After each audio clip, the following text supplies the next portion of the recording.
আসসালামু আলাইকুম রহমতুল্লাহি ওবরকাতুহু।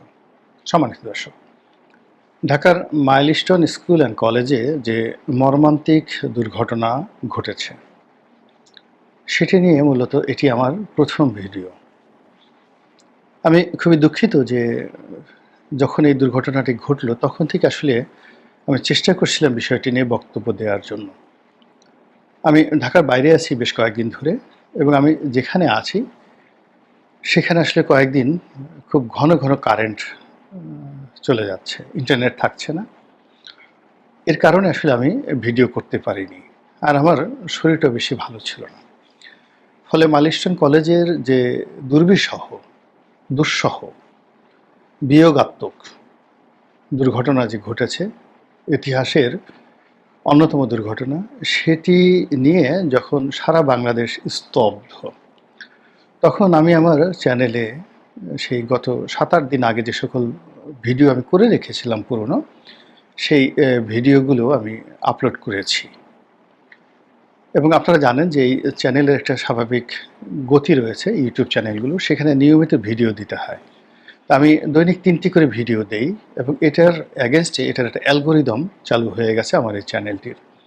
তো সেক্ষেত্রে আমি যদি সেই ভিডিওগুলো না দেই, তাহলে এই চ্যানেলটি পিছনে পড়ে যাবে, অ্যালগোরিদমের পিছনে পড়ে যাবে।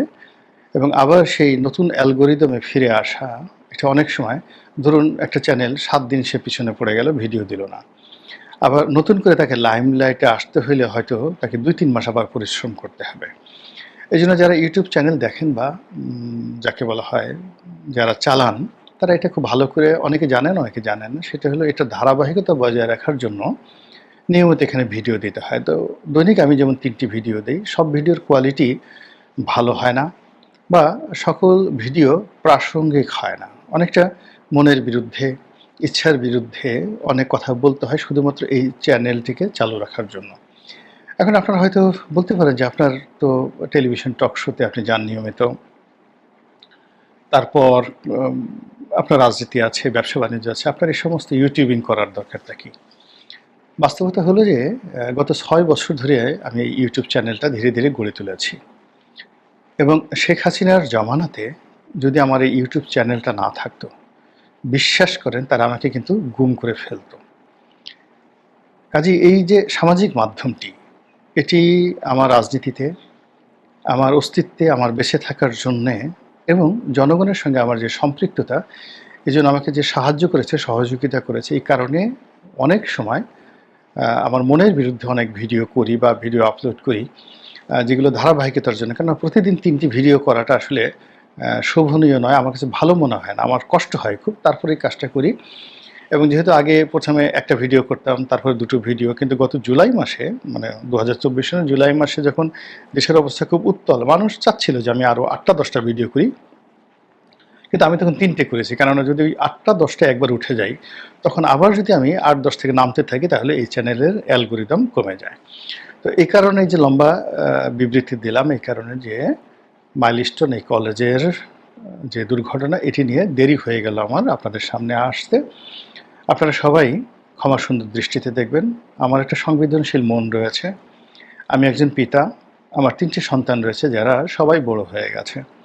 তো যারা ওখানে আহত হয়েছে, নিহত হয়েছেন, তারা আমার সন্তানের চেয়ে খুবই ছোট। আমার একেবারে ছোট সন্তানটিও বিশ্ববিদ্যালয়ে পড়ে। বড় ছেলেটি পিএইচডি করছে, পুত্রবধূ সেও পিএইচডি করছেন। তারা একজন কম্পিউটার সায়েন্সে আর একজন ডাক্তারিতে দেশের বাইরে পড়াশোনা করছেন। মেয়ের জামাই, তারাও খুব ভালো অবস্থানের মধ্যে আছেন। একেবারে ছোট ছেলেটিও সে বিশ্ববিদ্যালয়ের ছাত্র।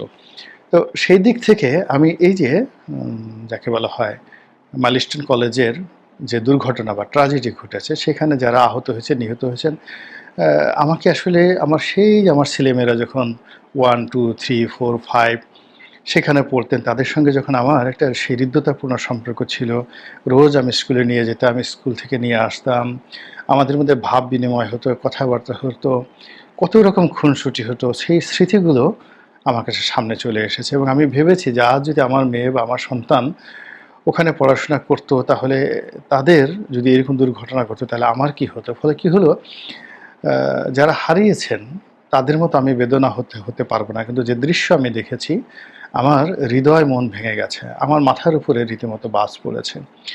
আমি এতটা মনক্ষুণ্ণ হয়েছি যে গত ৮-১০ বছর আমি এতটা কষ্ট পাইনি, এতটা দুঃখ আমাকে কখনো তাড়া করেনি।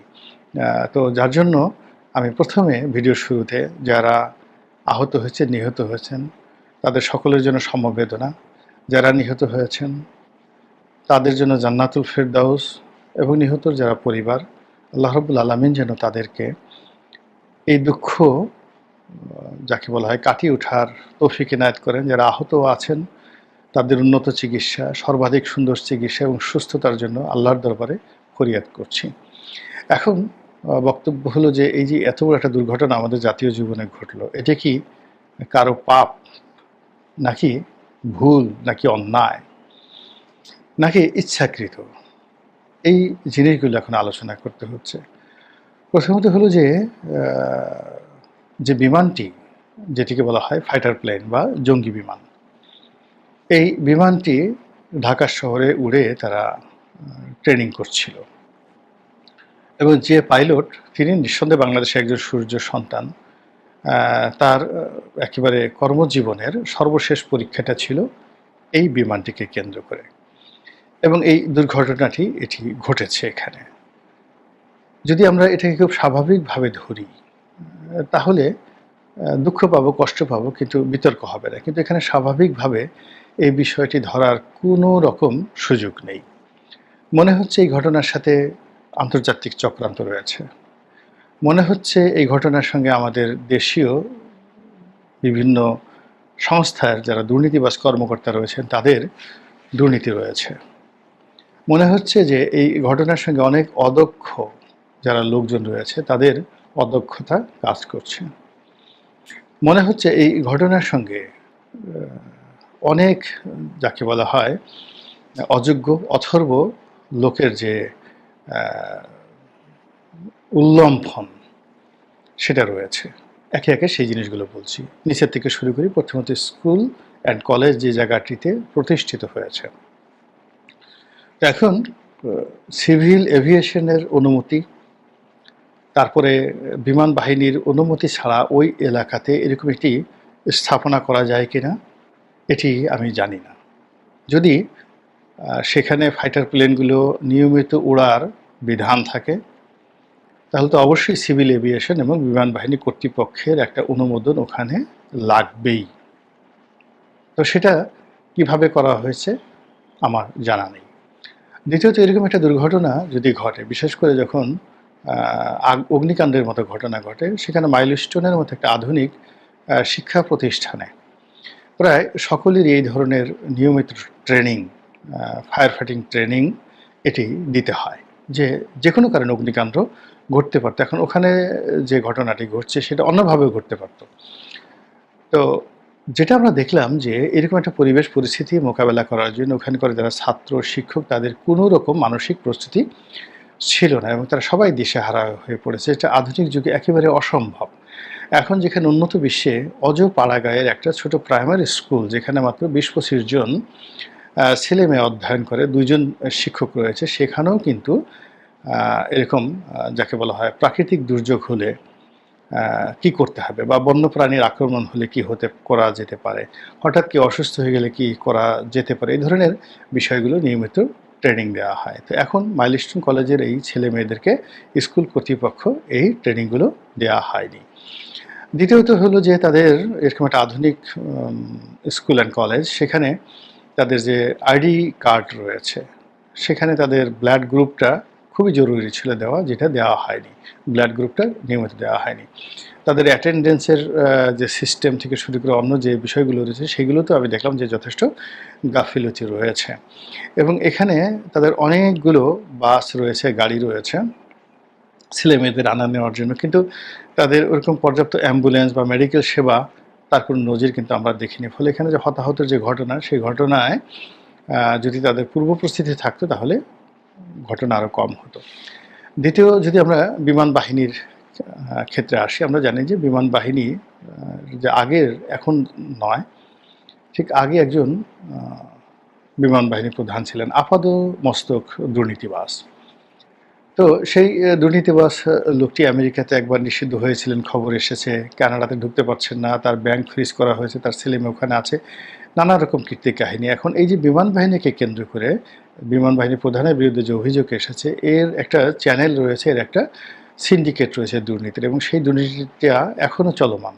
এর কারণ হলো গত 11 মাসে কোনো একটা ডিপার্টমেন্টে শেখ হাসিনা জমানার যে অনিয়ম দুর্নীতি, এটা কমে নাই, বরং ক্ষেত্র বিশেষে অনেক অনেক বেড়ে গিয়েছে। তো সেই ক্ষেত্রে এই যে বিমানটি, এটি যারা কিনেছিল, এটা প্রাথমিক দুর্নীতি।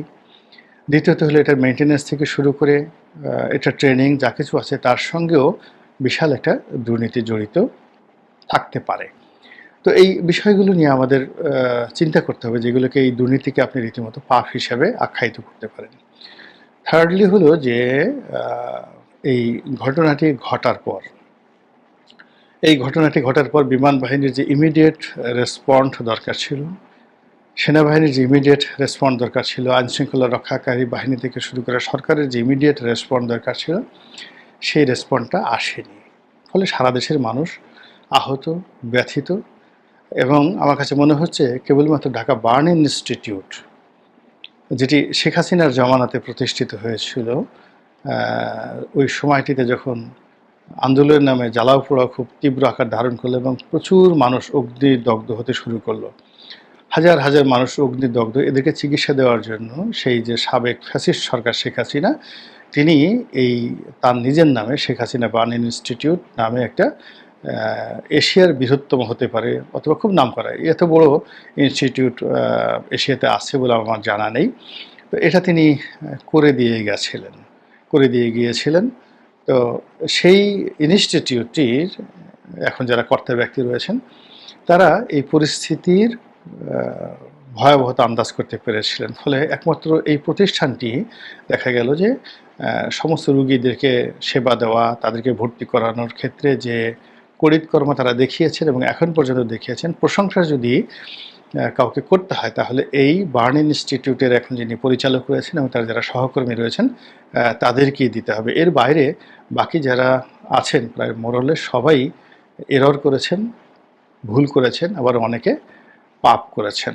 সবচেয়ে ভয়াবহ যে বিষয়টি হলো, এই ঘটনার সঙ্গে কোনো আন্তর্জাতিক চক্রান্ত রয়েছে কিনা। সেটা পশ্চিমাদের হতে পারে, সেটা ভারতের হতে পারে, পাকিস্তানের হতে পারে, বাংলাদেশকে অস্থিতিশীল করার জন্য এমনকি অন্য কোনো রাষ্ট্রেরও হতে পারে। এর কারণ হলো এর সাথে অনেক কিছু জড়িত। যে বিমানটি দুর্ঘটনা কবলিত হলো, এই বিমানটি কোন দেশের তৈরি? এই বিমানকে যাকে বলা হয় আন্তর্জাতিক বাজারে এটিকে একটি ত্রুটিযুক্ত বিমান হিসেবে আখ্যায়িত করার জন্য এই ঘটনা ঘটানো হতে পারে। এবং আপনারা জানেন যে এই বিমানটি, যতটুকু আমি শুনেছি, এটি চীনের তৈরি একটি বিমান, এবং এটার যে টেকনোলজিটা সেটা হলো রাশিয়ার তৈরি যে MiG-29 যুদ্ধ বিমান রয়েছে, যেটিকে আমেরিকার যে F সিরিজের বিমান, F-16, F-35 যেগুলো আছে, তো এই সমপর্যায়ের বিমান হলো রাশিয়ার মিগ সিরিজের বিমান। আর রাশিয়ার সেই মিগ সিরিজের বিমানটি আবার চায়নারা তৈরি করেছে, এই এখন আমরা যেটা এখানে হারালাম যে বিমানটি। তো চাইনিজ বিমানের এখন খুব জয় জয়কার, যেমন তুরস্কের ড্রোন, তারপর শেষে ইরানের ক্ষেপণাস্ত্র এই মুহূর্তে পৃথিবী কাঁপাচ্ছে। তো সেক্ষেত্রে যুদ্ধ বিমানের ক্ষেত্রে একটা নতুন দিগন্ত উন্মোচন হয়েছে চায়নার যুদ্ধ বিমানের ক্ষেত্রে। এর কারণ হলো বিগত যে ভারত পাকিস্তান যুদ্ধ, সেই যুদ্ধে যে ডগ ফাইট, সেই ডগ ফাইটে চাইনিজ বিমানগুলো নিয়ে, যুদ্ধ বিমানগুলো নিয়ে পাকিস্তানের বিমান বাহিনী যে পারঙ্গমতা দেখিয়েছে, যে দক্ষতা দেখিয়েছে, এটি সারা বিশ্বকে অবাক করে দিয়েছে। এবং সেখানে রাফায়েলের মতো বিমান বা F-16 মতো বিমান বা F-35 মতো বিমান, সেগুলোকে টেক্কা দিয়ে চাইনিজ বিমানের বলতে গেলে জয় জয়কার আমরা দেখেছি। ফলে কি হলো, আন্তর্জাতিক অঙ্গনে চাইনিজ বিমানকে যারা সুযোগ দিতে চাচ্ছে না, তাদের এই চক্রান্তটা হতে পারে। এর বাইরে যেটা হতে পারে সেটা হলো পশ্চিমারা এই বাংলাদেশে এখন অনেক কিছু নিয়ে খেলাধুলা করছে, এবং যারা, আপনি চিন্তা করেন, একজন বিন লাদেনকে মারার জন্য এই একটা 9/11 ঘটাতে পারে, এবং তাদের গর্বের ধন টুইন টাওয়ার, সেই টুইন টাওয়ার নিজেরা আক্রমণ করে মাটির সঙ্গে ভ্যানিশ করে দিয়ে স্পট, মানে বলতে গেলে প্রায় ১,৫০০ লোক সঙ্গে সঙ্গে তারা মেরে ফেলতে পারে, তাদের নিজের দেশের জনগণ। তো তারা পারে না এমন কোনো কর্ম নেই। এবং এটা আমরা আরও বেশি সন্দেহ করছি যে এই দুর্ঘটনা ঘটার ১ দিন বা ২ দিন আগে দুটো ইন্টারনেট পোর্টাল থেকে এবং ভেরিফাইড ফেসবুক পেজ থেকে সম্ভবত এই জিনিসগুলো চালানো হয় আফ্রিকা থেকে। কেউ আবার বলছে এটা একটা অংশ আফ্রিকাতে আছে, ওই পেজ দ্বারা চালায়, আর একটি যেটা রয়েছে আমেরিকার হাওয়াই দ্বীপপুঞ্জে। তো হোয়াট এভার ম্যাম, এই হাওয়াই দ্বীপপুঞ্জ হোক আর আফ্রিকাতে হোক, ডাজ নট ম্যাটার, কিন্তু একটা ভেরিফাইড ফেসবুক পেজ থেকে স্পষ্টভাবে বলা হয়েছে যে একটি শিক্ষা প্রতিষ্ঠানে, শিশুদের একটি শিক্ষা প্রতিষ্ঠানে এই দুর্ঘটনা ঘটবে। এবং তার একদিন পরে এরকম একটি ঘটনা যখন ঘটে যায়, তখন এটা নিয়ে ঠাট্টা মশকরা করার, এটা নিয়ে ঘুমিয়ে থাকার কোনো যে একদলীয় শাসন, স্বৈরাচারী শাসন, এবং তার মধ্যে ধরুন শেখ হাসিনার জমানাটাকে বলা হয় একটা ফ্যাসিবাদী শাসন, বঙ্গবন্ধুর জমানাটাকে বলা হয় বাকশালী শাসন, এরশাদের জমানাকে বলা হয় স্বৈর শাসন, আর এর বাইরে হাওয়া ভবন খাম্বার শাসন, এ সকল তো আছেই। তো আমাদের যে অতীতের যে রাজনৈতিক জমানা, মূলত জিয়াউর রহমান সাহেবের যে জমানাটি, এটিকে একটা শান্তির সুবাতাসময় কাল বলা যেতে পারে। দ্বিতীয়ত দুটো সরকার, ৯১ থেকে ৯৬ বিএনপির সরকার, এবং ৯৬ থেকে ২০০১ পর্যন্ত আওয়ামী লীগের সরকার। এই মোটামুটি স্বাধীন বাংলাদেশে এই সময়টুকু, অর্থাৎ এখানে ১০ বছর আর জিয়াউর রহমান সাহেবের ৩.৫ বছর বা ৩ বছর, বা কত হবে ৭৫, ৭৬, ৮১, মানে ৪ বছর, ৪.৫ বছর, এই সময়টি মূলত বাংলাদেশের মানুষ প্রাণ ভরে নিঃশ্বাস নিতে পেরেছিল। অনেক আমাদের রাজনৈতিক জটিলতার সাথে বাকি যে সময়টি, এই সময়টিতে দগদগে ঘা আছে, দুর্গন্ধ আছে, এবং নানা রকম জটিলতা আছে। এবং সেই জটিলতার ধারাবাহিকতা এখন এই ২০২৫ সনে সকল আমাদের যে বদঅভ্যাসগুলো রয়েছে, আমাদের যে বদ খাসলতগুলো রয়েছে, সবগুলো এখন রীতিমতো ব্রাস্ট হয়েছে। ধরুন একটা ময়লার বাক্স বা একটি ডাস্টবিন, সেটা যদি ব্রাস্ট হয় বা সেটা যদি ফুটে যায়, চারিদিকে ময়লা ছড়িয়ে পড়ল, আপনার শরীরে, গালে, মুখে, নাকে, সব জায়গাতে সেই দুর্গন্ধময় আবর্জনা লেগে গেল, তখন মানে সমাজের কেউ সুস্থ থাকতে পারবে না। ঠিক একইভাবে এখন কি হচ্ছে, এই আবহমান বাংলার মুনাফিকি, আবহমান বাংলার মিথ্যাচার, দম্ভ, চুরি, চামারি, রাহাজানি, কলা চুরি, মুরগি চুরি, ডিম চুরি, চোট্টামি, বদমাইশি, জেনা, ব্যভিচার, যা কিছু রয়েছে, একেবারে সর্বোচ্চ পর্যায়ে এখন সেই ক্ষমতার কেন্দ্রে এগুলো মঞ্চায়িত হচ্ছে। যেমন ধরুন এই যে কিংস পার্টি, ৫০টি কিংস পার্টি, এটা তো আগে ছিল না।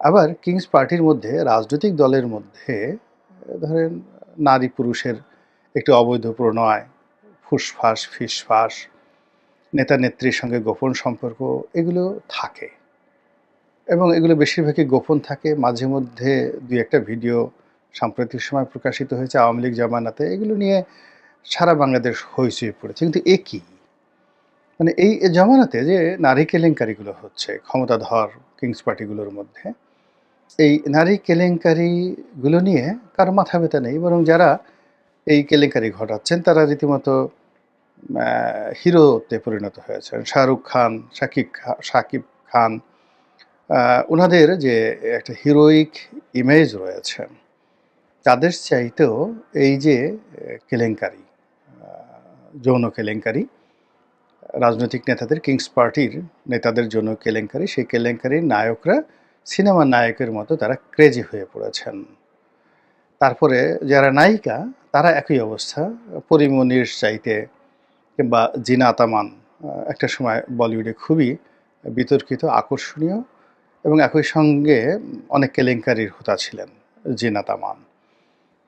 তো মমতা কুলকার্নি, তাদের ইমেজকেও ছাড়িয়ে যাচ্ছেন এখন অনেক এই যে নব্য কিংস পার্টি নারী নেত্রী। এরপর এদের যে দুর্নীতি সেই দুর্নীতিও গিনেস বুকে রেকর্ড করেছে এবং এখানে তাদের পিয়ন, ড্রাইভার, দারোয়ান, তাদের বাবা, তাদের কারো মামা, খালু, চাচা এই থেকে শুরু করে একেবারে যে সকল বুড়ো শয়তান মানে মানে রাজনীতিতে যে বুড়ো শয়তান এই জিনিসগুলো আগে কখনো এইভাবে হয়নি।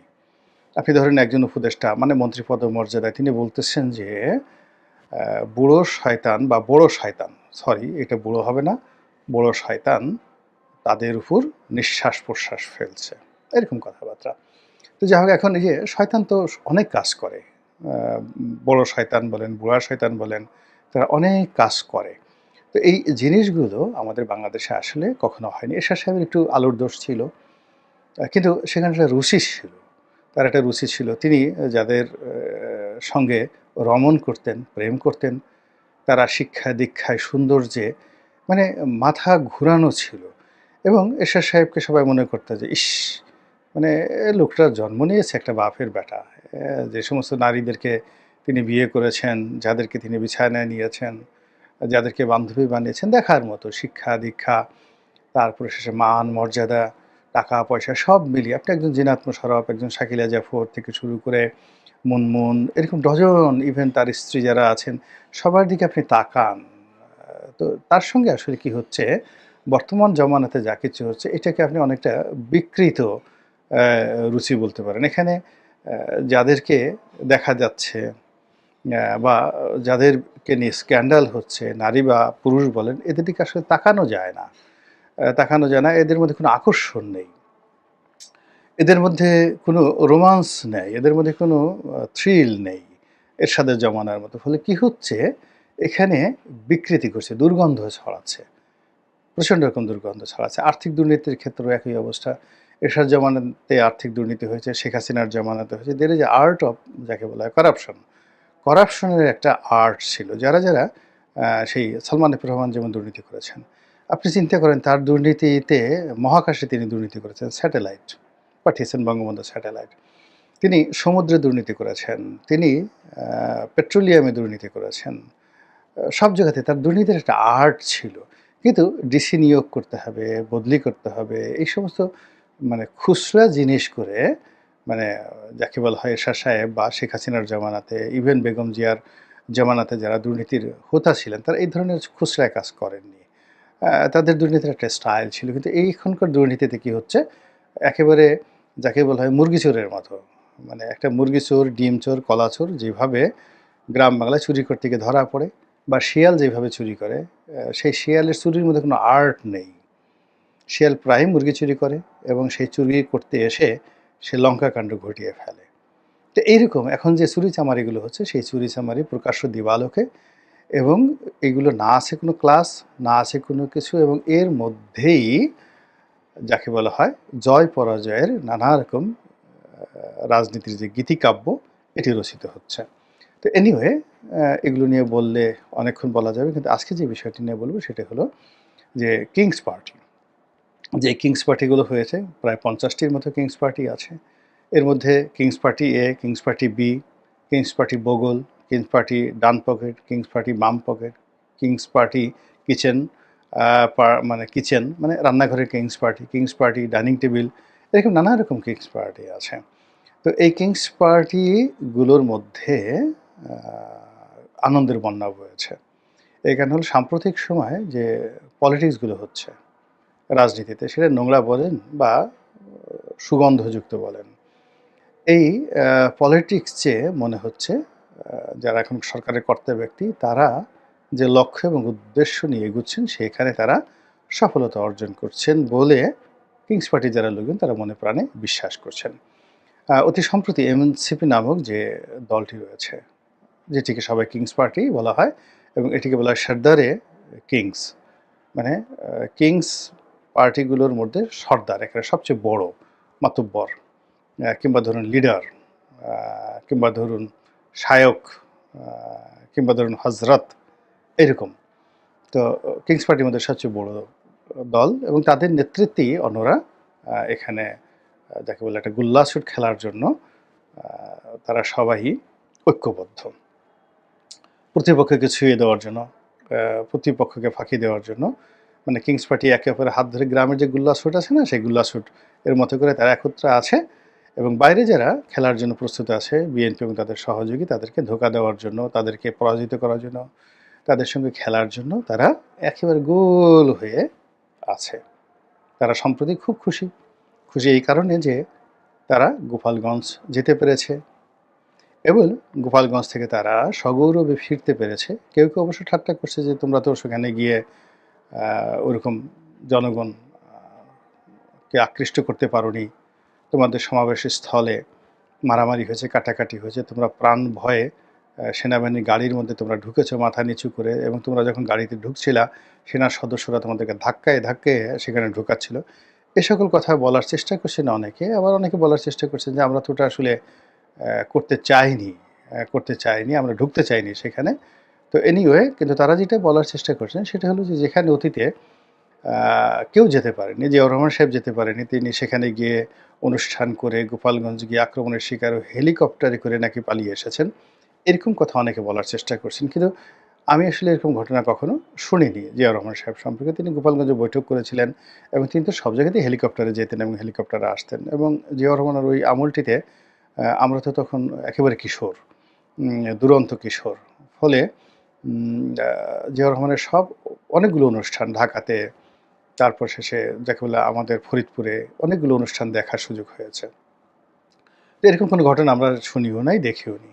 তো এখন যারা কিংস পার্টির সমর্থক তারা বলার চেষ্টা করছেন যে যেখানে রাষ্ট্রের প্রেসিডেন্ট গোপালগঞ্জে ঢুকতে পারেননি, সেখানে আমরা গোপালগঞ্জে ঢুকেছি, সেখানে গিয়ে মুজিববাদের কবর রচনা করেছি এবং সেখানে যাকে বলা হয় মনের ঝাল মিটিয়ে আওয়ামী লীগকে গালাগালি করে বাঘের বাচ্চার মতো আমরা দাঁড়িয়ে থেকেছি মঞ্চে। এবং আমরা যে কাজটি করেছি এটি অন্য কোনো রাজনৈতিক দল এটা করার সাহসই পাবে না।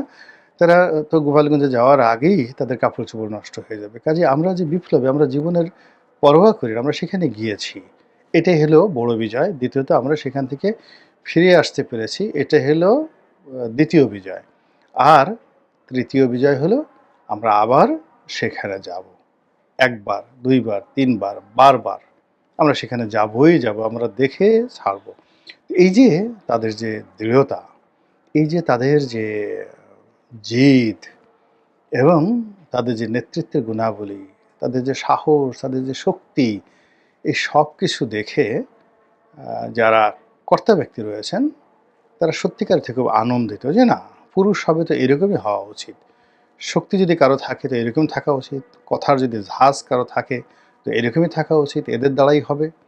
এরাই আবার দ্বিতীয় বিপ্লব দরকার হলে ঘটাবে, এরাই দরকার হলে রাষ্ট্রকে সংহতিতে আনার জন্য যুদ্ধ করবে, এরা প্রয়োজন পড়লে এই সরকারের ভ্যানগার্ড রূপে তারা সিনা এগিয়ে দেবে এবং তাদের এই বীরত্বকে অতিক্রম করে কোনো অপর শক্তি বর্তমান সরকারের একটা পশম স্পর্শ করতে পারবে না।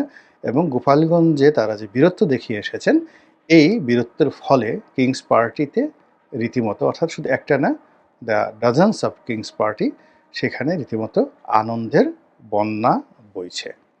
এখন সে আনন্দ কতটা দীর্ঘস্থায়ী হয় এবং সে আনন্দ কতটা প্লাবিত হয় পদ্মার এপারে ওপারে, এবং